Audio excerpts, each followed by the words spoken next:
आणि यानंतर आपण थेट पुण्यामध्ये जाऊयात। बंडू आंदेकर उमेदवारी अर्ज भरण्यासाठी दाखल झालेला आहे।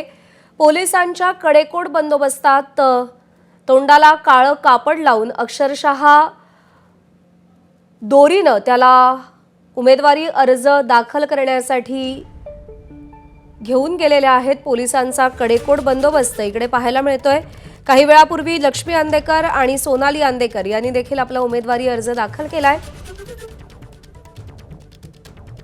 गुंड बंडू आंदेकर अर्ज भरण्यासाठी दाखल झालेला आहे। आता त्याला उमेदवारी कोण देतं याकडे सगळ्यांचं लक्ष असणार आहे, कारण बंडू आंदेकर याचा मुलगा हा राष्ट्रवादी ज्यावेळी एकसंध होती तेव्हा राष्ट्रवादीचा नगरसेवक होता।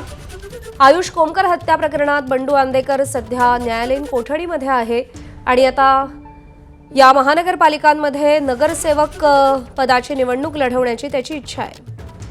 शिवानी पांढरे आपल्याला अधिक अपडेट देईल। शिवानी, पोलिसांच्या कडेकोट बंदोबस्तात काळं कापड लावून बंडू आंदेकरला आणण्यात आलेलं आहे उमेदवारी अर्ज भरण्यासाठी।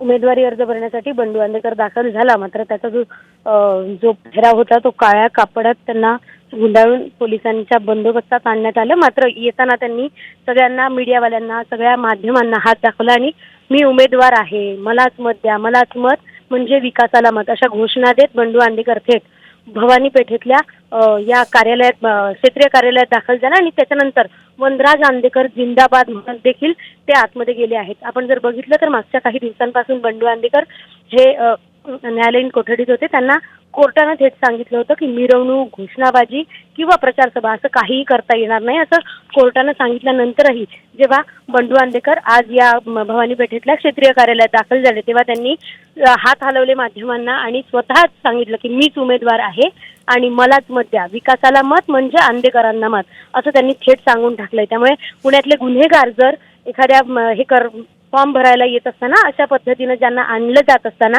असे जर घोषणाबाजी देत असेल तर पुण्यातलं चित्र नेमकं काय दिसतंय हे पाहावं लागणार आहे। आणि हे शिवानी, धन्यवाद दिलेल्या या सगळ्या सविस्तर माहितीसाठी। एबीपी माझा, उघडा डोळे बघा नीट।